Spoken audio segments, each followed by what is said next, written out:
A free year on the internet? 24/7 tech support? Dream on. With a Gateway Essential PC, you know exactly what you're getting. Monitor, great software, award-winning tech support, and free internet access, all for $28 a month. No mystery there. Call 1-800-GATEWAY for a Gateway Essential PC with an Intel Celeron processor.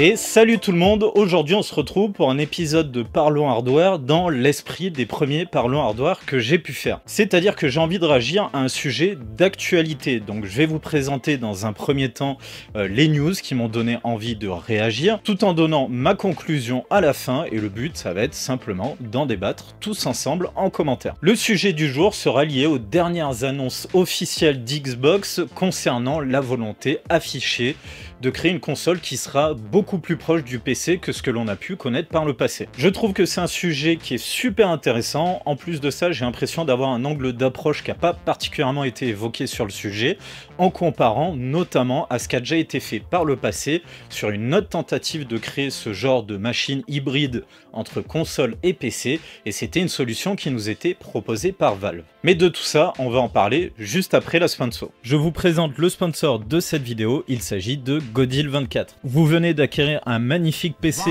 malheureusement il n'y a pas de système d'exploitation dessus. Eh bien Godil24 a la solution pour vous, car il vous propose à prix réduit des clés pour Microsoft Windows officielles en version OEM.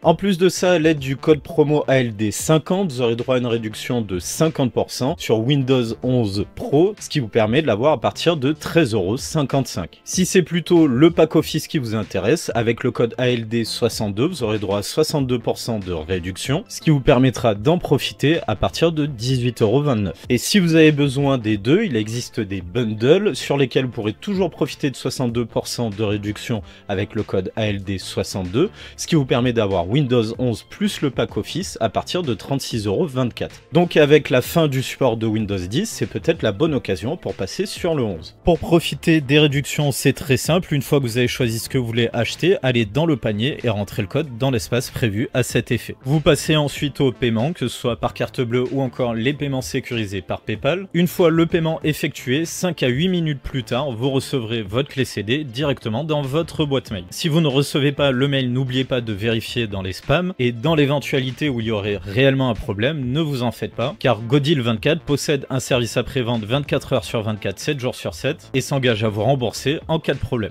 Donc si ça vous intéresse, vous trouverez tous les liens dans la description, juste en dessous de cette vidéo.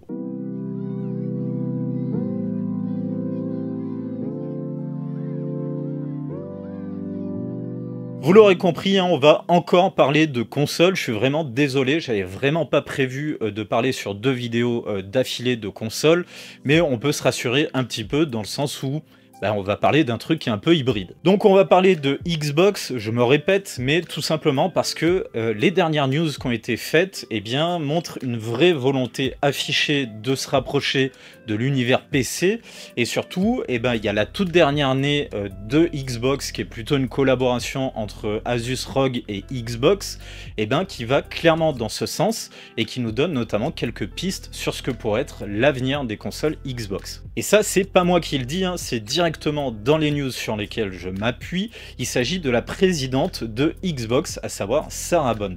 Dans les faits, donc, la présidente de Xbox a donné une interview dans laquelle elle a donné des sérieuses pistes sur ce que devrait être l'avenir des consoles Xbox. Alors, notamment un truc qui a beaucoup fait réagir, mais moi, c'est pas vraiment ça qui m'intéresse. C'est, vous savez, elle a dit, je crois précisément, si je traduis, qu'il prévoit de faire une console très haut de gamme et très premium. Et peu de temps derrière ça, elle rebondit en parlant un petit peu du concept de cette future console, et c'est là que je trouve que c'est particulièrement intéressant. Je vais mettre de ce que j'ai noté pour pas dire d'erreur dans la traduction. En gros, elle dit « Vous commencez à voir une partie de la réflexion que nous avons dans cette console portable. Bien entendu, en parlant de la console faite en partenariat avec Asus, à savoir la ROG Xbox Ali X. Et cette console, notamment sur sa partie software, elle en dit beaucoup finalement sur ce que pourrait être du coup cette hybridation entre le monde de la console et celui du PC. Pour résumer, parce que j'ai beaucoup approfondi plus tard, on peut dire que c'est une console portable qui est sur une base Windows, mais qui propose au démarrage une interface proche de ce que pourrait proposer une console Xbox. Donc Donc ça, c'est ce que l'on a appris au cours de cette interview, ce qui fait qu'on peut tout à fait considérer qu'il s'agit d'annonces officielles et donc une vraie intention de se diriger là-dessus. Concernant ce qui a été annoncé aussi, il y a au niveau du hardware, ils continueraient de travailler avec AMD. En même temps, j'ai envie de dire, ça fait maintenant 20 ans, hein, depuis 2005 et la Xbox 360, qu'en gros, on a des puces AMD au cœur des consoles de Microsoft. Ensuite, il y a eu quelques autres leaks, j'ai pas énormément m'attarder dessus parce que je trouve que c'est pas intéressant et surtout il y a énormément de leaks que j'estime être vraiment pas fiables. En gros, il y a certains leaks qui parlent d'une double interface entre Windows et Xbox, on va dire, mais ça, c'est pas vraiment une surprise parce que comme je l'ai dit avant, c'est quelque chose que l'on retrouve déjà sur la ROG Xbox Ali X. Mais là où il y a surtout beaucoup de leaks, hein, comme souvent, c'est sur les prix. Et là, on voit tout et n'importe quoi, honnêtement. Donc, j'ai pas vraiment relevé. Je vais essayer de rester très nuancé sur les prix et surtout de prendre de la distance parce qu'on est vraiment très loin de la sortie de ces consoles-là. Donc, clairement, j'estime que c'est pas fiable du tout. Dans le monde de ce que l'on pourrait considérer plus du jeu vidéo que du hardware, je me méfie énormément des leaks parce que j'en ai marre tout simplement. Il y a beaucoup trop de leaks qui sont mis en avant, voire pourquoi pas carrément inventés par certains influenceurs ou journalistes jeux vidéo, à tel point que finalement 80% voire 90% des leaks que l'on entend sur les futures consoles, à chaque fois, ça se révèle être que des conneries. Et ça c'est pareil, j'en reparlerai un peu plus tard. Donc en gros, voilà quelles sont les actualités, les infos sur lesquelles j'ai envie de rebondir. On passe maintenant au vrai contenu que j'ai envie d'apporter à tout ça. Déjà, pour temporiser un petit peu toutes ces news, je vais mettre en perspective par rapport à ce que l'on a déjà pu voir par le passé. Déjà, je commencerai par cette fameuse promesse d'une console qui serait un hybride entre un PC et une console qui se rapprocherait du coup du fonctionnement d'un PC. Ça, j'ai envie de dire, de la part de Xbox, c'est clairement pas une surprise parce que c'est une promesse qui est faite à chaque génération, j'ai envie de dire, et ce, depuis la toute première Xbox. C'est-à-dire qu'il y a à peu près 25 ans maintenant, on nous vendait déjà les consoles produites par Microsoft comme étant tout simplement des consoles hybrides entre PC et console. Même si pour le coup j'ai l'impression qu'il y a quand même un coup d'accélérateur qui est mis sur ce sujet-là, notamment à cause de la ROG Xbox Ally X qui est arrivée dernièrement et qui visiblement va être l'inspiration principale de la nouvelle console fixe, on va dire, proposée par Xbox. Ce que j'ai vraiment envie de relativiser par contre, c'est les fameuses promesses de très haut de gamme, très premium. Il y a énormément de gens qui font un focus là-dessus. Je vous rappelle simplement que c'est finalement le lot du marketing qui va avec chaque annonce de nouvelle génération de consoles. Rappelez-vous, si on prend la dernière que l'on a eue, à savoir les PS5 et les Xbox Series X, en tout cas pour la partie haut de gamme, c'est déjà ce qu'on nous vendait. Rappelez-vous, que ce soit du côté de Sony ou encore du côté de chez Xbox, on nous promettait même des consoles qui nous permettraient de jouer en 8K carrément, quoi. Et à l'époque, tout le monde disait « c'est un truc de ouf, ça va démonter les PC ultra haut de gamme, même la 4090, elle n'arrive pas à faire ça. » Bref, rappelez-vous, les fanboys des consoles, ils étaient comme des dingues, il n'y avait plus aucune nuance et clairement, je pense que là, on est un peu dans le même cas. C'est surtout des annonces pour faire le buzz, il faut peut-être pas trop s'attarder là-dessus. Qu'elle soit plus chère que la précédente génération de consoles, j'ai envie de dire probablement vu les politiques tarifaires dernièrement, mais par rapport à ce qui a pu être annoncé là-dessus, on en reparlera, je pense qu'il faut vraiment se calmer.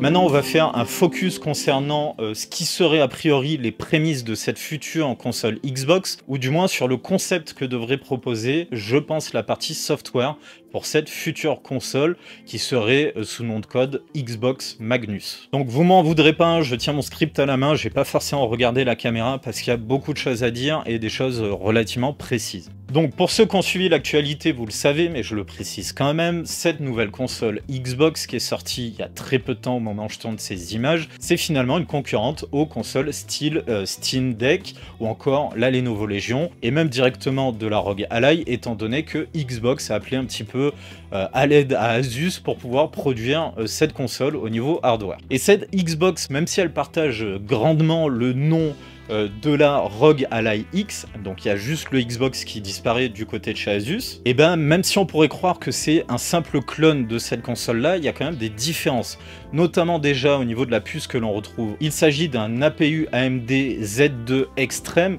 là où sur la ROG Ally X normale, pas la version Xbox, et bien c'est un APU Z1. J'ai pas entré dans les détails, mais on n'est pas exactement sur les mêmes micro-architectures, et sur le papier, et bien la version Xbox est censée avoir une puce qui est plus puissante. Les deux tournent sur Windows 11, mais il y a quand même une nuance. Cette nouvelle console Xbox, au niveau software, eh bien on a une surcouche qui a été appliquée sur ce Windows, une surcouche pour une interface proche de ce que pourrait proposer l'expérience, on va dire, console, c'est-à-dire une interface simplifiée. Et si je devais résumer grossièrement ce que je vais faire, eh ben, j'estime que c'est le mauvais résultat d'une partouze entre Asus ROG d'un côté, Windows 11 de l'autre, avec Xbox qui s'est rajouté par-dessus. Désolé de le balancer un peu de cette manière assez vulgaire, mais dans les faits, je trouve que ça résume plutôt bien. Pourquoi? Parce que dans les faits, on se retrouve avec une console portable qui du coup n'a pas énormément de puissance de calcul, et on se retrouve déjà avec un Windows 11 qui n'est pas ultra optimisé pour ce genre de truc là, avec en plus de ça une surcouche qui a été faite par Asus.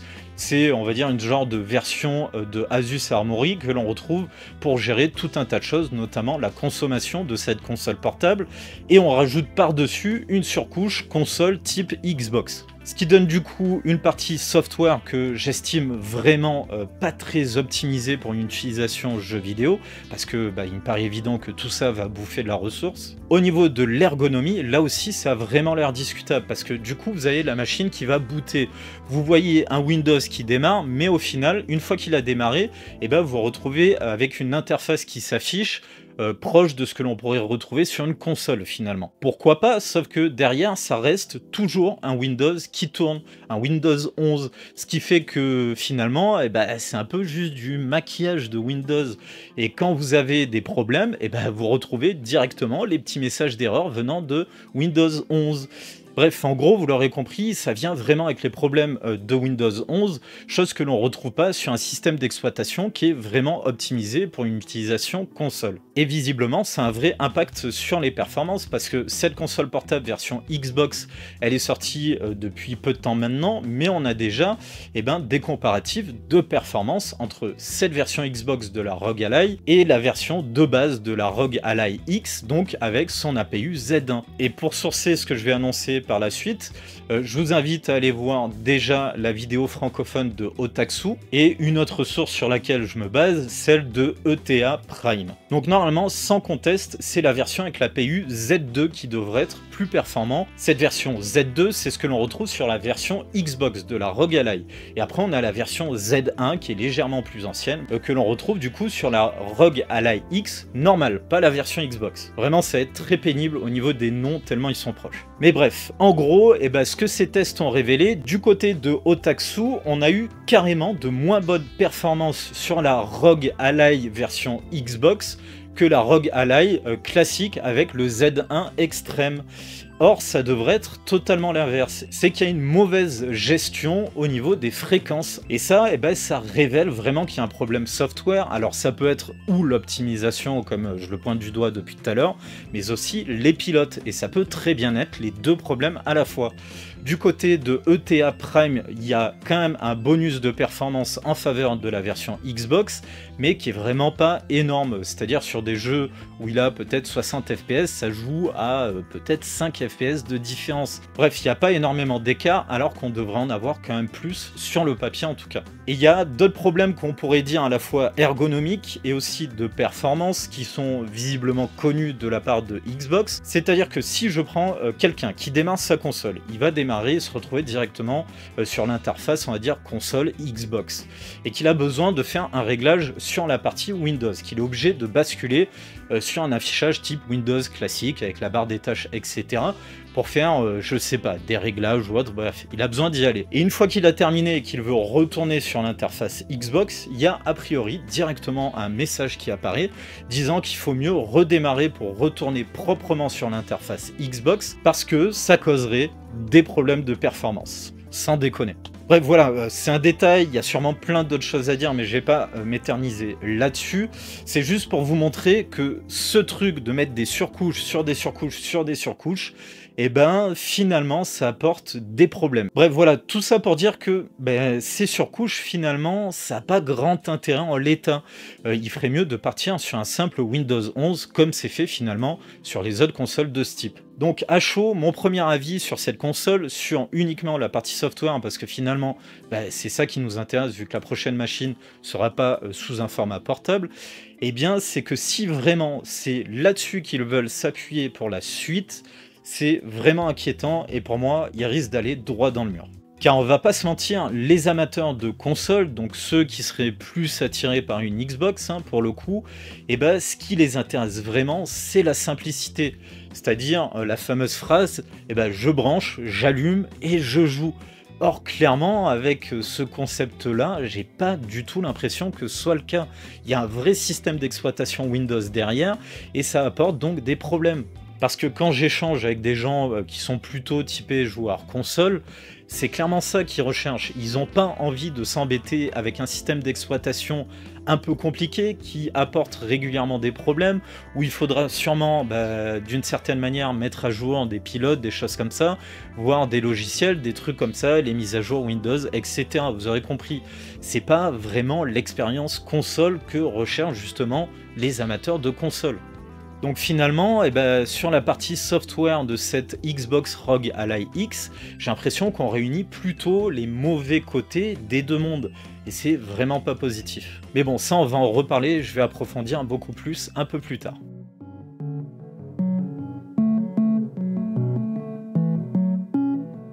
On arrive maintenant dans la partie où je voulais faire un parallèle qui saute aux yeux pour moi quand on voit les infos que l'on a sur ce que serait le concept de la future Xbox Magnus, du coup, d'après son nom de code. Je trouve que pourtant, ça saute aux yeux, mais absolument personne ne fait ce rapprochement. Le parallèle que j'ai envie de faire, du coup, c'est avec les Steam Machines que l'on a eu au cours de l'année 2015.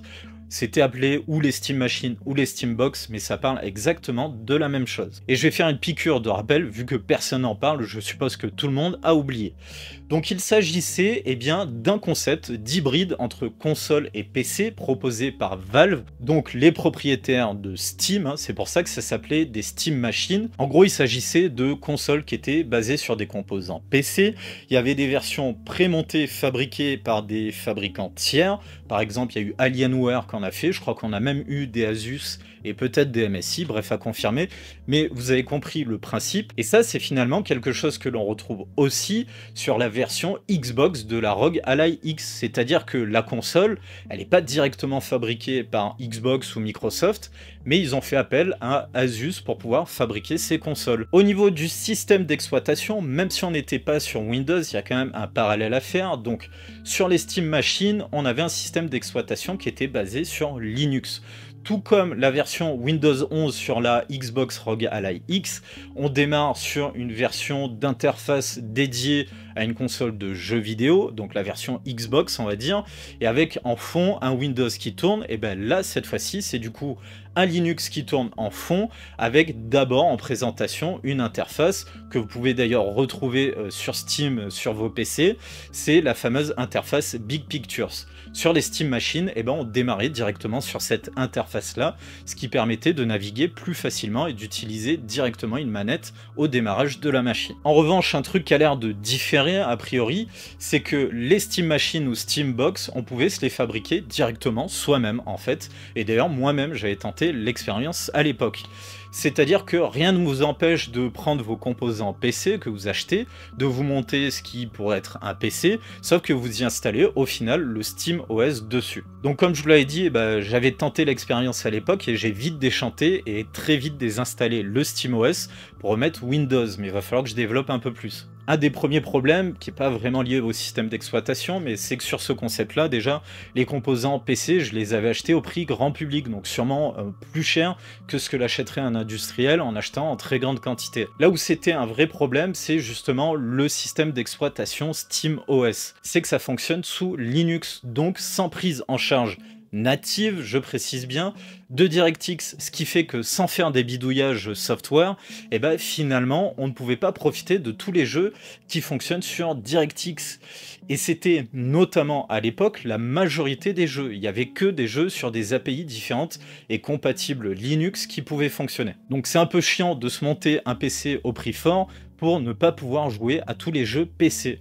Le deuxième point, c'est que généralement, quand on pense à Linux, ça pourrait laisser penser à une meilleure optimisation que Windows dans une utilisation jeu vidéo en tout cas.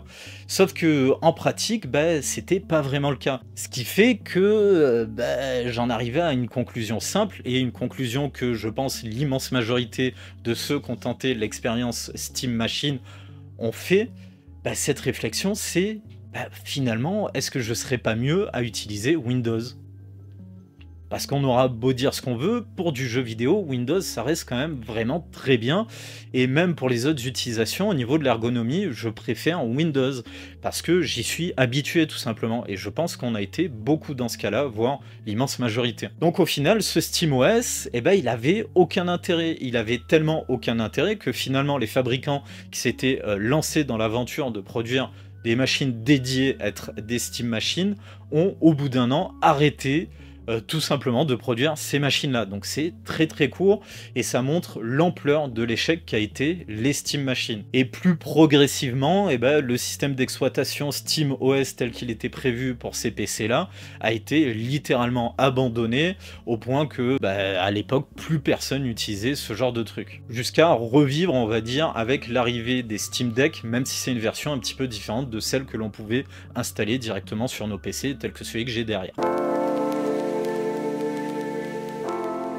On arrive maintenant à la partie de la vidéo que j'appellerai conclusion, mais en vrai j'ai plutôt pesé le pour et le contre concernant ce concept, ou du moins ce que l'on en sait pour l'instant, pour la future Xbox nom de code Magnus. Puis je vous donnerai mon avis critique un petit peu en faisant une synthèse. Et tout ça, j'insiste, c'est vraiment à prendre avec des pincettes, parce que pour peser le pour et le contre, je vais me baser sur l'image que je me fais du concept que va être cette future Xbox. Donc c'est particulièrement bancal, étant donné qu'on n'a pas beaucoup d'informations. Malgré tout, j'estime qu'il est intéressant, ça nous permettra de peser le pour et le contre sur les futurs problèmes que pourrait tout simplement créer ce nouveau concept de console. Je m'aide un petit peu de mon script, encore une fois, parce qu'il y a beaucoup de choses à dire. Déjà, on va parler de la partie logicielle, et ce qui m'inquiète vraiment, ce que j'ai noté, c'est si vraiment il s'inspire de la version logicielle que l'on retrouve sur l'Xbox ROG Ally X, c'est très inquiétant, parce que, comme on l'a vu tout à l'heure, il y a quand même des gros problèmes. Pourquoi ? Parce que un des points forts, je dirais même un des piliers de la philosophie console, c'est finalement la facilité d'utilisation qui est apportée majoritairement par la partie software.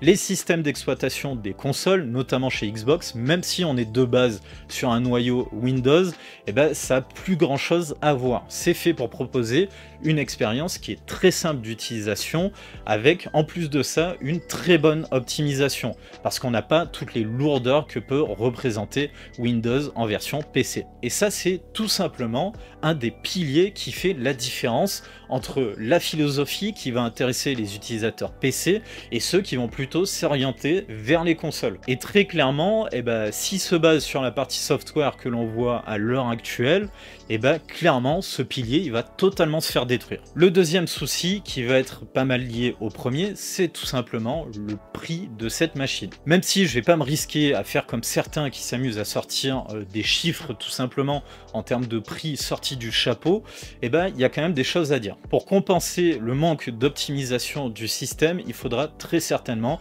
un hardware un peu plus performant. Et ça, ça semble encore une fois être confirmé par la Xbox ROG Ally X, si on compare à la ROG Ally X tout court. C'est-à-dire que quand on regarde, bien qu'on ait une puce qui est plus puissante, ce que je vous disais tout à l'heure, le gain de performance, il se fait pas particulièrement ressentir. Et le ratio performance-prix, c'est un des autres piliers qui fait le succès des consoles auprès des amateurs. amateurs, et ça c'est un vrai problème, en dehors de la PS5 Pro, et ben clairement on va pas se mentir, c'est quand même des ratios performance-prix qui sont imbattables quasiment si on fait des équivalences en composants PC.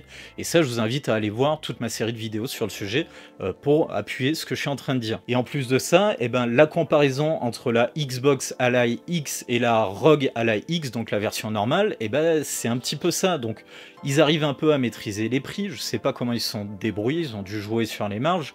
Mais en gros, eh ben, le hardware de la version Xbox de cette console portable est plus récent et certainement plus coûteux sur le papier. Et je me répète, mais malgré ça, eh bien, la différence de performance se fait pas vraiment ressentir. Et maintenant, tant qu'on est sur les prix, eh ben, je vais ouvrir une parenthèse pour envoyer quelques pics. Et ces pics, ils vont envoyer vers certaines personnes qui déjà affirment pouvoir donner un prix concernant cette ROG Ally X et les personnes qui le relaient. C'est-à-dire qu'à l'heure actuelle, on voit déjà popper un petit peu de partout sur la toile, en vidéo aussi sur YouTube, des gens qui parlent vraiment de prix pour cette console là.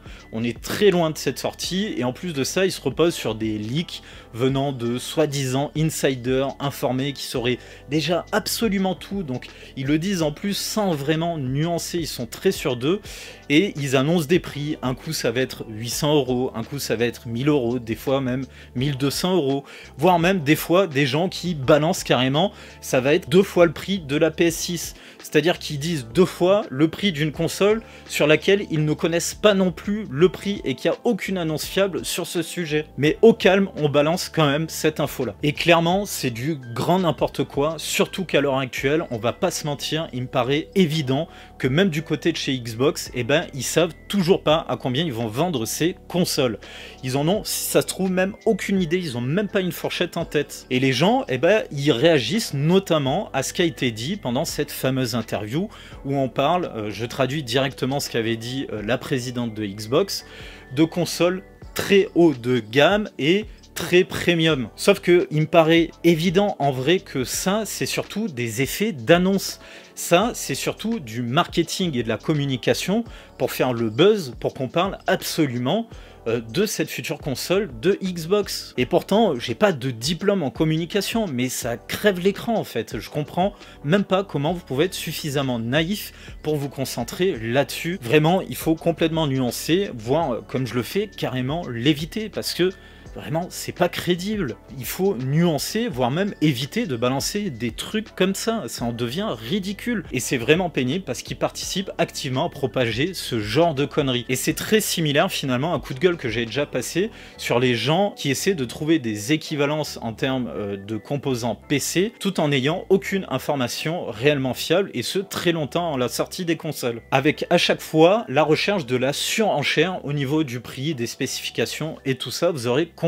Et le but, bien évidemment, c'est juste de créer du buzz au prix de répandre des fausses informations, tout ça pour faire de la visibilité, du clic, etc. Vous aurez compris, le tout sur extrêmement peu d'informations, ce qui fait que, en plus de ça, c'est du contenu qui est totalement creux. Bref, ce genre de méthode, j'en ai ma claque et je trouve que c'est pénible. Allez, fin de la parenthèse, c'était beaucoup trop long, d'ailleurs on va revenir au sujet de la vidéo. Maintenant, des points qui me paraît logique qu'on l'aura pas, c'est que ça va être des machines qui vont être toutes faites par directement Xbox, pourquoi pas, voire des revendeurs tiers comme j'ai pu le dire tout à l'heure. Pour l'instant on ne sait pas vraiment, mais s'ils se basent sur la Xbox ROG Ally, bah, c'est fait par un fabricant tiers, donc ça devrait possiblement être le cas.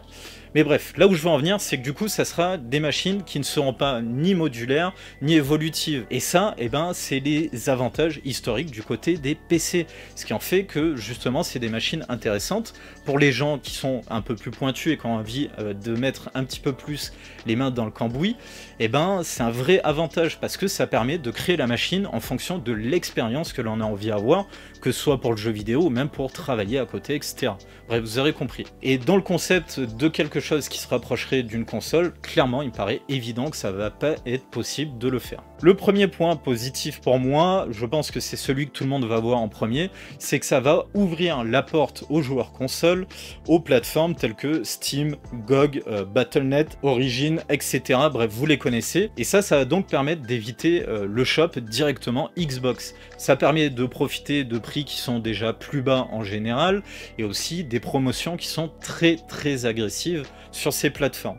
et en plus de ça, on en a quand même très souvent. Sans parler des jeux gratuits que l'on a par exemple avec Epic ou encore Amazon Gaming. Et ça vous apporte un deuxième sujet qui me paraîtra évident, c'est que du coup, il n'y aura pas besoin pour une console d'avoir un abonnement pour jouer en ligne, puisque finalement, s'ils reprennent la partie software, je ne vais pas me répéter, mais de la Xbox ROG Ally, on va être sur une base Windows, donc il n'aura pas besoin d'avoir d'abonnement pour jouer en ligne. Autre avantage, c'est que si on y retrouve un accès à Windows tel qu'il est sur les PC, ça devrait permettre, avec sa console, de pouvoir travailler dessus, pourquoi pas faire par exemple de la bureautique ou du montage vidéo. Autre point positif cette fois-ci par rapport aux Steam Machines, c'est que vu que ce sont des machines qui sont faites pour fonctionner sur Windows, a priori, on aura du coup directement DirectX plus toutes les autres API qui seront nativement fonctionnelles dessus, ce qui permettra du coup de profiter de l'entièreté du catalogue des jeux PC, ainsi que très certainement du catalogue des exclusivités, on va dire Xbox, même si on les avait déjà sur PC. Et ça c'est un vrai plus, parce que si ça se trouve sur quelque chose qui sera considéré, on va dire, comme console,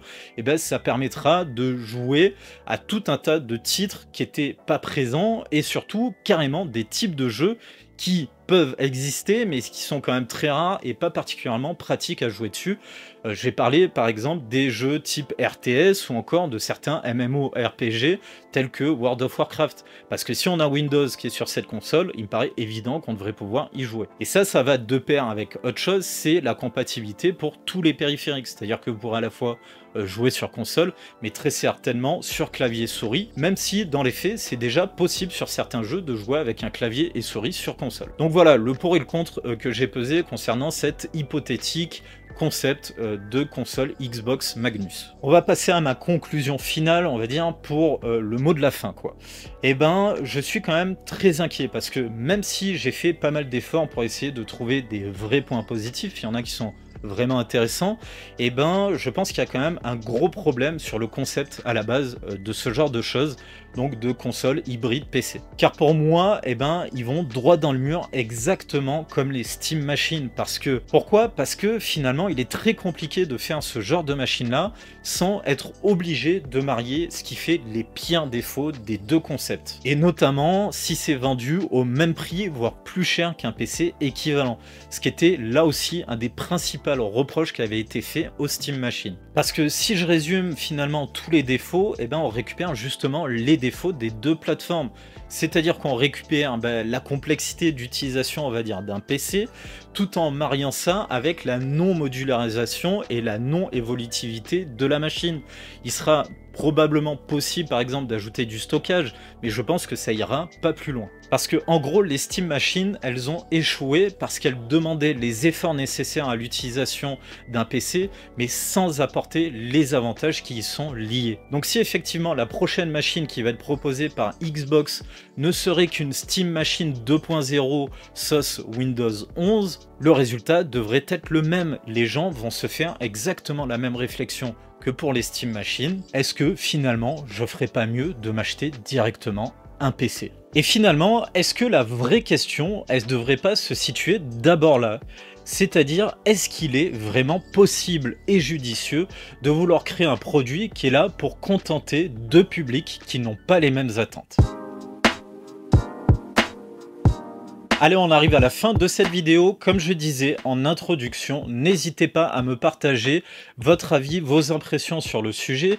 Je pense que c'est intéressant d'avoir ce genre de discussion et c'est le but de ce concept. Et bien entendu, dans les commentaires, je vous demande de faire ces échanges de manière correcte. Ne soyez pas insultants, etc. Vous connaissez. Bref, on arrive à la fin. Donc si ça vous a plu, comme d'habitude, n'oubliez pas de mettre le pouce en l'air ou encore de vous abonner. N'hésitez pas aussi à faire un tour dans la description, c'est important. Vous y trouverez notamment, si ça vous intéresse, les liens vers ce que propose le sponsor. Il y a aussi les liens vers le site PC Boost qui soutient la chaîne.